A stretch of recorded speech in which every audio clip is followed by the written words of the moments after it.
अस्सलाम वालेकुम, नमस्कार, सत श्री अकाल एंड गुड इवनिंग। मैं हूँ अर्ज़ू काज़मी और हमेशा की तरह आप देख रहे हैं पॉइंट ऑफ व्यू।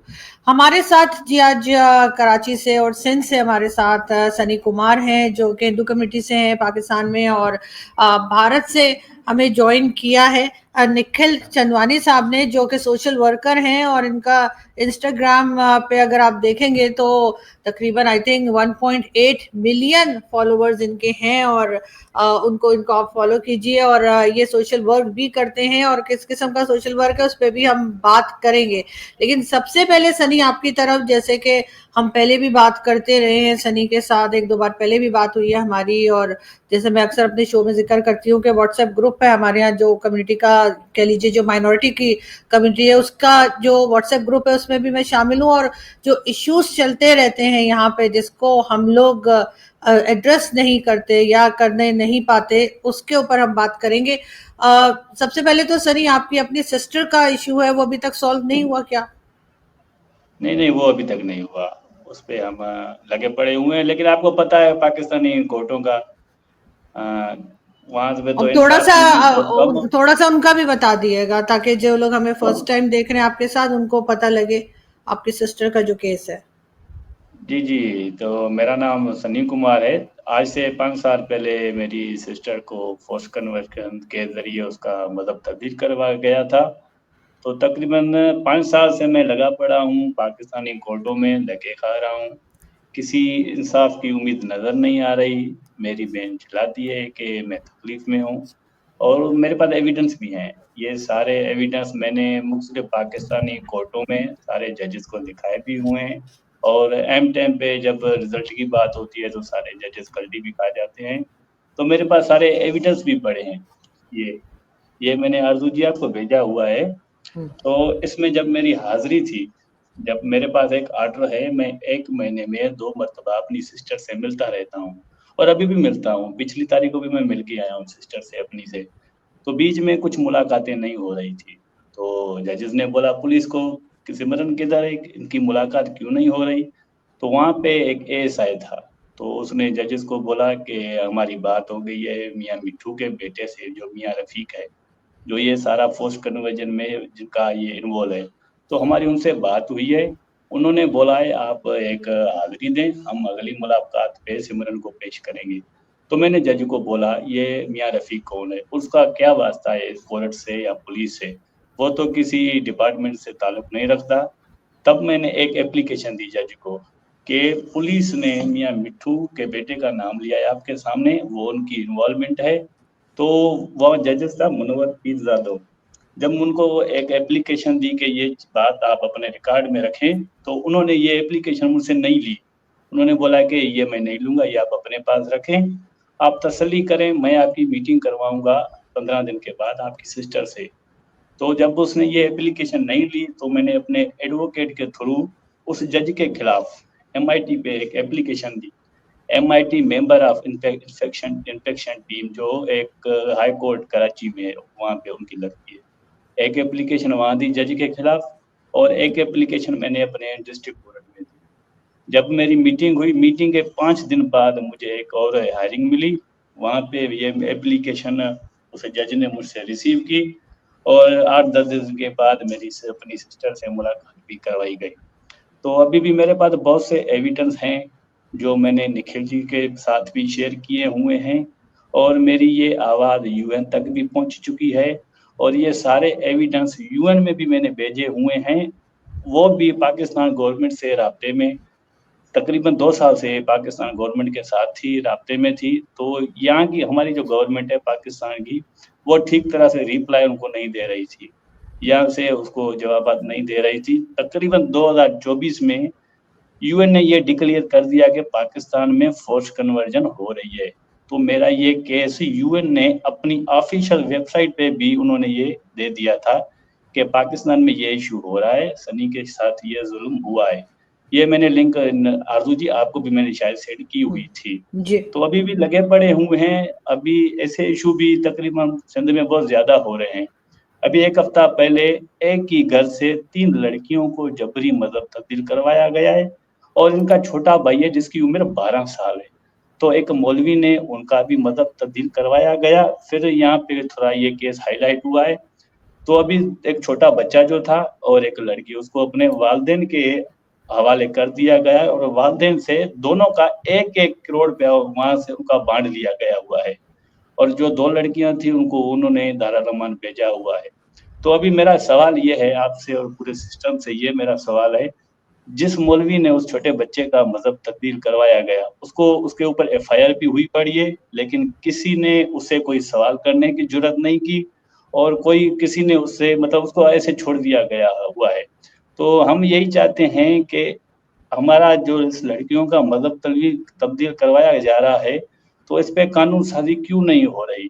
तो इसलिए मैंने आपसे भी रिक्वेस्ट की, निखिल भाई से भी रिक्वेस्ट की कि इनको हाइलाइट करें, दुनिया को ये बताएँ। जब आपके साथ कुछ हो रहा है, फिर आप अपने वॉइस ये कर देते हैं, आप अपने जो आपके साथ ज़ुल्मत हो रहे हैं, वो आप हाइलाइट कर रहे हैं, हमारी आवाज़ ऊपर क्यों नहीं आ रही?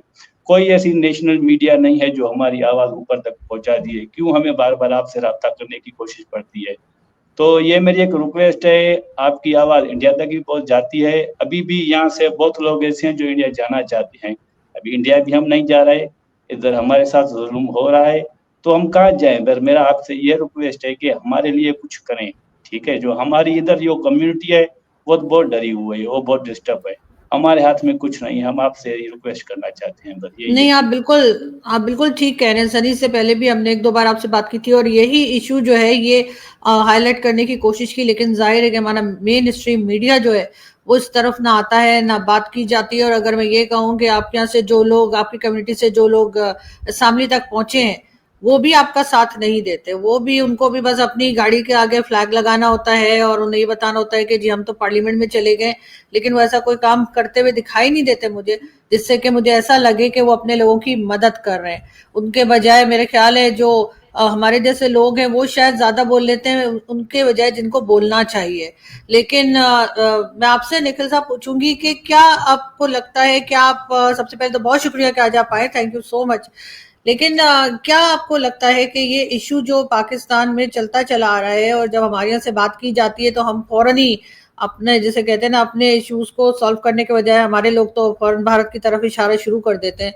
लेकिन आप इस सिलसिले में जो पाकिस्तान में मौजूद हिंदू कम्युनिटी के लोग हैं उनके लिए क्या कहेंगे? कैसे आप उनकी मैंने सुना मदद कर रहे हैं, उनकी कुछ आप उनके साथ काम कर रहे हैं, तो क्या हो, क्योंकि कई मेरे ऐसे दोस्त हैं जिन्होंने ये भी बताया कि पाकिस्तान से अगर किसी ने बाहर निकलने की कोशिश भी की हिंदू कम्युनिटी के लोगों को, तो फैमिली में अगर 5 लोग हैं तो 2 का वीजा दे देते हैं, 3 को छोड़ देते हैं कि ताकि उनके बहाने वापसी हो या कुछ हो। ये इशू भी यहाँ देखा जा रहा है। तो आप इस तमाम इशू को कैसे देखते हैं?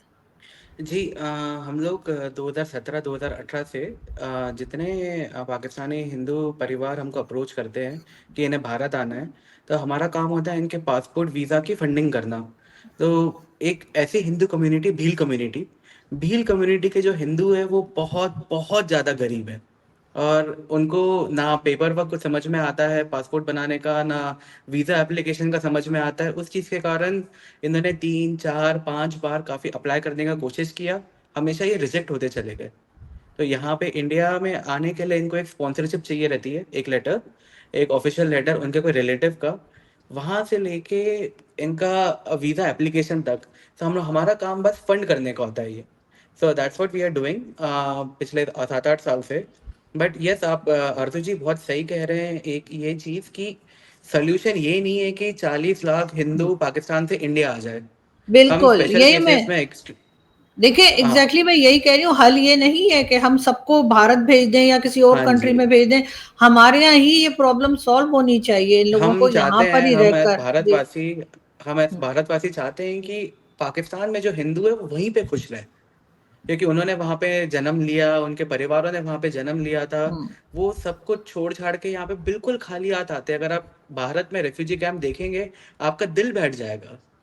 ऐसे काफी सारे हिंदू हैं जो 5-5, 6-6 साल से अभी भारत में आके रह रहे हैं और उनकी कंडीशन बहुत खराब है और उन्हें सब कुछ छोड़ के आना पड़ा, क्योंकि फोर्स कन्वर्जन इशू वर्ल्ड में एक हिंदू जो है, हिंदुओं के लिए किसी ने वर्ल्ड में आवाज नहीं उठाई, कोई एक नहीं होता है। अब सनी भाई का जो केस था, सनी भाई ने वर्ल्ड में कितने लोगों को अप्रोच किया, कितने सारे लोगों को अप्रोच किया, बट मैं खुद भी देखता हूँ कि इतने, मतलब कोई हिंदू हो, मुसलमान हो, क्रिश्चियन हो, यहूदी हो, सब लोगों ने हिंदू का फोर्स कन्वर्जन इग्नोर किया है।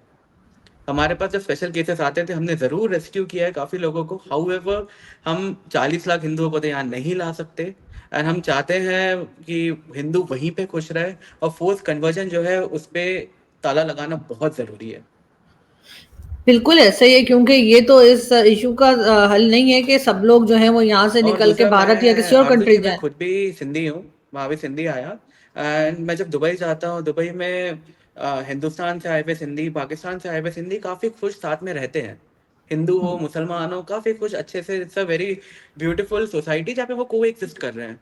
तो हम यही चाहते हैं कि सिंध में जो हिंदू है उनको रेस्क्यू ना करना पड़े, और इन फोर्स कन्वर्जन पे जो है वो ताला लगे।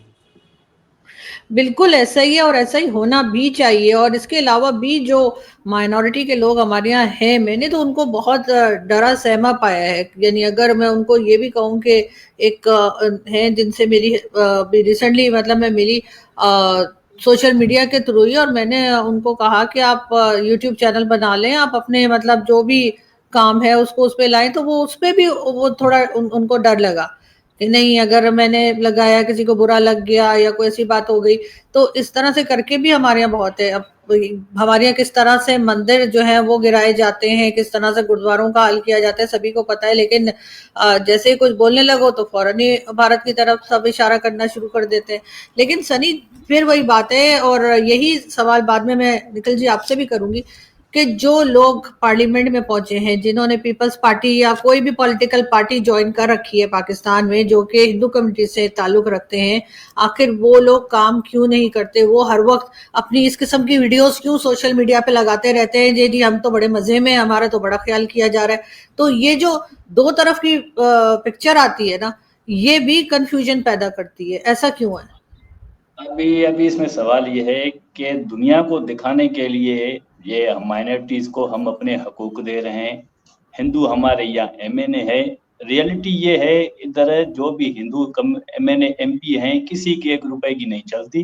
वो सारे ऐसे पपेट बने पड़े हुए हैं दुनिया को दिखाने के लिए कि ये हमारे यहाँ मिनिस्टर हैं, सेनेटर हैं। हकीकत ये है कि मैं कुछ बोल रहा हूँ, वो ये चीजें नहीं बोल सकते। उनका अपना ऐसे समझो वो एक शौक चला रहे हैं। वो मतलब किसी काम के नहीं है, उसको दिखाने के लिए उधर बिठाया गया हुआ है बस। ये दुनिया को दिखाने के लिए पपेट हैं, लेकिन इनकी कोई 1 रुपए की वहाँ पे इज्जत नहीं है। कोई उनकी नहीं सुनता। यही चीजें हैं। बस अभी कुछ दिन पहले जो हमारे यहाँ एक पाकिस्तान हिंदू काउंसिल थी, जो ये रमेश वाणकवानी चलाता था, तो उनके ऊपर भी अभी ये एक इन्होंने एक स्कैम किया था। तकरीबन 5 करोड़ रुपया उन्होंने ज़कात के खा लिए हैं। तो ये बिजनेस करने के लिए बैठे हुए हैं। ये हमारे अपने नहीं हैं। ये कभी हमने नहीं सोचा कि ये हमें इंसाफ लेके देंगे। ये किसी काम के नहीं है। खैर, वो जिनकी आप बात कर रहे हैं ये मिनिस्टर भी रहे हैं। और एक बार इनके घर कोई फंक्शन था, उस पे मैं गई थी, तो उनके दीवारों के ऊपर जो इस्लाम में कुल होते हैं ना, 4 कुल होते हैं, वो लिख के लगे हुए थे। तो मुझे वो समझ नहीं आ रही थी कि इन्होंने कैसे लगाए। तो मैंने कुछ कहा नहीं। तो वो तो लोग मुझे भी कह सकते हैं कि मैंने बुद्धा का स्टैचू क्यों रखा है, मगर वो बेचारे अपनी कुर्सी बचाते रहते हैं पूरे टाइम। और इमरान खान के जमाने में भी उनके ऊपर कई तरह की एलिगेशंस लगी थी। लेकिन निखिल जी, क्या वजह है कि जो ह्यूमन राइट्स वाले हैं वो तो पूरी दुनिया में ही वो तो देखते हैं कि कहाँ पे गलत हो रहा है, तो क्यों जो पाकिस्तान में हिंदू कम्युनिटी रहती है उसकी मदद नहीं कर पा रहे वो? बेसिकली जो हिंदू है, हिंदू कम्युनिटी के पास जो भी इंफॉर्मेशन आती है वो बस मीडिया के जरिए या नेताओं के जरिए आती है। अब बाकी कोई भी कम्युनिटी देख लीजिए, क्रिश्चियन हो गए, इस्लाम हो गया, वहाँ पे there is an added layer, एक एडेड लेयर रहती है जो आपको राइट इन्फॉर्मेशन हमेशा पहुँचाती रहती है। हिंदुओं में ये हो जाता है। अभी आपको मैं फोर्स कन्वर्जन की जैसे बात बताता हूँ। पिछले 4 दिन से एक पाकिस्तान की हिंदू है, काफ़ी बड़ी इन्फ्लुएंसर है, मेरे अगेंस्ट इसने 16 वीडियोस बनाया, आपको वो लिंक भी भेजूंगा, ये कह के कि हम झूठ बोल रहे हैं कि पाकिस्तान में फोर्स कन्वर्जन हो रहा है, पाकिस्तान में हिंदू भारत से ज्यादा खुश है, ऐसे वीडियोस वो बना रही है। और पीपीपी, आपके इमरान खान की पार्टी की वो एक प्रवक्ता है, और उसने ये सारे और वो वीडियोस खुद भी बनाए। हिंदू हैं? वो खुद भी हिंदू हैं? खुद भी हिंदू है वो। अच्छा, ओके। हाँ, वो खुद भी हिंदू है। अब खुद ही एक हिंदू वहां पे रह के वो वीडियो बना रही है, जस्टिफाई कर रही है फोर्स कन्वर्जन को, उसके बाद बाकी लोगों की तो आवाज दबी जाएगी, हाँ। बाकी लोग शांत हो ही जाएंगे। तो उसमें मैं चाहता हूँ कि पाकिस्तान में जितने हिंदू है, अब सिंधु शब्द से ही हिंदू शब्द आया है, और इंडस रिवर से इंडिया वर्ड आया है। इतना 5,000 10,000 साल की सभ्यता रही है हिंदुओं की, वो अगर मिट जाएगी, अगर आप हिस्ट्री को मिटा दोगे, वो जगह भी मिट जाएगी। हिस्ट्री ने आपको हमेशा सिखाया है, डैम्स बनाना सिखाया है। अभी कैनल्स का जो प्रोटेस्ट चल रहा है, Harappa civilisation, Indus valley civilisation के टाइम पे हमने काफी सारा रिसर्च किया इसमें, कच्छ एरिया में इंडिया के, हमें पता चला है कि तब भी इन्होंने कैनाल्स बनाने की कोशिश की थी, और उसके कारण ही पूरा डिस्ट्रक्शन आया था। सिमिलरली जो है वो अभी हो रहा है। तो हिस्ट्री से हमको सीखना बहुत जरूरी है, और हम सिंध की हिस्ट्री हमेशा से हिंदू रही है।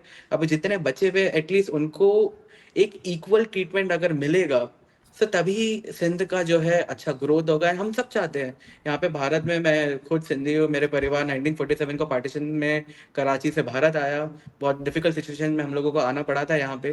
पर हमें पता है कि क्यों हम आए यहाँ, हमारे साथ क्या हो रहा था। मेरे दादा परदादा लोगों ने इन्होंने बताया सारी चीजें, इन्फॉर्मेशन पास ऑन की। बट अब जब हमें पता चल रहा है कि आज भी सेम स्थिति है, सेम प्रॉब्लम है, और सनी भाई के साथ जो चीज हुई, ऐसे ही अभी रिसेंटली 3 लड़कियों के साथ हुई थी, और मेरे को डेली 5 से 6 वीडियोस आते जा रहे हैं, जिसमें फोर्स कन्वर्जन हो रहा है। पता चल रहा है लड़कियों को कैमरा के सामने लाके ये लोग कन्फेस करा रहे हैं कि ये अपने मर्जी से कन्वर्ट हुई थी। 14-14 साल, 15-15 साल की बच्चियां। तो ये चीज को रोकना तो बहुत बहुत बहुत ज्यादा जरूरी है। और ह्यूमन राइट्स काउंसिल जितने भी है वर्ल्ड के, वो तो अपना धंधा चला रहे हैं, दे आर अब just running their businesses. World में कोई भी ह्यूमन राइट्स काउंसिल है, वो आपको इमोशनल सी वीडियो डालेगा कहीं पे, इमोशनल सी वीडियो डालने के बाद फंड्स उठाएगा, फंड्स उठा के अपने महंगी कारें लेगा, अपना महंगे घर बनाएगा। ये पाकिस्तान की प्रॉब्लम नहीं है, पूरे वर्ल्ड में सेम प्रॉब्लम चल रही है। लेकिन जैसे आप कह रहे थे कि आप फंड करते हैं, तो आप फंड किस सिलसिले में करते हैं? इसलिए कि भारत से पाकिस्तान फंड करना तो इतना सेफ नहीं है, उनसे तो कई तरह की और प्रॉब्लम्स आ सकती है। मैं तो हर एक को वैसे यही कहती हूँ कि किसी पाकिस्तानी को फंड ना करें, मतलब नहीं, पैसा ना दे। हम लोगों का बेसिकली ये रहता है कि जैसे इनको पासपोर्ट बनाना है, वीजा बनाना है, और इनका ट्रैवल, ये 3 चीजों का जो खर्चा है, हमारे ग्राउंड पे काफी अच्छे एक्टिव ह्यूमन राइट एक्टिविस्ट है हिंदूज। ये हिंदू लोगों के थ्रू हम लोग, जो भील कम्युनिटी है, मेघवार कम्युनिटी है, वो दोनों के हिंदू, उन लोगों को फंड करते हैं, जिसमें घोटकी के काफी सारे लोग आए, बिकॉज वहाँ पे मियाँ मिट्टू का जो खतरा था, उसमें वो डरे हुए, वो चाहते थे कि हमको माइग्रेट करना है। और खर्चा बहुत कम होता है पासपोर्ट बनाने का, वीज़ा बनाने का। ट्रैवल तो ये बस से आ जाते थे, लाहौर से डायरेक्ट बस चलती थी ये अमृतसर तक। तो खर्चा बहुत कम होता था। हमारा बस काम ये था कि इन लोगों को वो खर्चे का भी जो पैसा इनके पास नहीं था, वो दे दो। वो यहाँ पे आते थे, यहाँ आके दिल्ली, जोधपुर एंड जैसलमेर, यहाँ के रेफ्यूजी कैंप पे लीगली रह रहे हैं। बट अगेन, हम 1 को निकाल सकते हैं, 10 को निकाल सकते हैं, 100 को निकाल सकते हैं, 40 लाख लोगों को नहीं निकाला जा सकता। उनको वहां पे ही सेफ रखना बहुत जरूरी है। और ना ही निकालना चाहिए, क्योंकि जी। जाहिर है इससे पाकिस्तान की रेपुटेशन बहुत खराब होती है। कि हमारे यहाँ पहले ही कहा जाता है कि 1947 से लेकर अभी तक जो नंबर था माइनॉरिटीज का, वो बहुत कम रह गया है। लेकिन सनी, आप 5 साल से, मैं सनी को जानती हूँ, 5 साल से हम लोग कभी कभी शो भी करते हैं। तो आपको क्या वजह लगती है कि आपकी अपनी सिस्टर का अभी तक कुछ जो है हल नहीं निकला उनकी प्रॉब्लम का, और उनको भी इसी तरीके से ले जाया गया था? अब वो खुद क्या कहती हैं? वो खुद वहीं रहना चाहती हैं जो लोग उनको ले गए? अभी इस इंटरव्यू के थ्रू मैं सबको बताना चाहता हूँ कि कुछ ऐसी बातें हैं जो मैं मीडिया पे शेयर नहीं भी कर सकता। जो रियलिटी मैंने निखिल भाई को भी पता हुआ है, उन्होंने ये सारे एविडेंस देखे हुए हैं। वो बिल्कुल वहाँ से छोड़ के आना चाहती है। फर्स्ट डे से उसके साथ जुल्म हो रहा है, और मेरे पास सारे एविडेंस भी हैं। और ये सारी चीज़ें मैं मीडिया पे भी नहीं रख सकता, क्योंकि मैं उस पे रखूँगा तो मेरे खिलाफ इधर इश्यू हो जाएगा। तो इसलिए जो हमारे कोर्ट्स हैं, तो वो भी इन चीज़ों को एक्सेप्ट नहीं कर रही, हालाँकि उन्होंने भी अपनी देखी हुई है। तो मेरा इस वीडियो के थ्रू, अभी निखिल भाई की इंडिया से हैं, वहाँ पे भी ये अपने जो हाई अथॉरिटी है उनको भी ये देखें और मेरे लिए आवाज़ उठाएँ। मैं आपको भी आरज़ू जी रिक्वेस्ट कर रहा हूँ कि एक हाई अथॉरिटीज़ को कमेटी बनाई जाए, जहाँ पे मुझे बुला के जो मेरे पास एविडेंस हैं, जो मेरे पास सारे रिटन पड़े हुए हैं, वो देखें, मेरी बात सुने। एक मर्तबा फ्री फेयर उनसे स्टेटमेंट लेके मेरे सारे जो ये एविडेंस देख के फिर वो फैसला करें कि मैं किस राह पे चल निकला हूँ अभी। वो बिल्कुल आना चाहती है, उसको मैं समझ रहा हूँ कि उसको वहाँ से दलदल से निकाल के मेरी मदद की जाए। बहुत से आप तो एविडेंस हैं, इस्लामाबाद आए थे ना, आप तो इस्लामाबाद आए थे ना, आपकी मुलाकात नहीं हुई किसी से? मैं सारे जो भी हिंदू या हमारे एमपीए, एमएनए सबसे मैंने मिला और मैं जमीयत इस्लाम के कुछ सेनेटर से मैं उनसे भी मिला, पर सब चीज़ों से मतलब बातें ही हो रही थी, कहीं से कुछ रिस्पॉन्स नहीं मिल रहा है।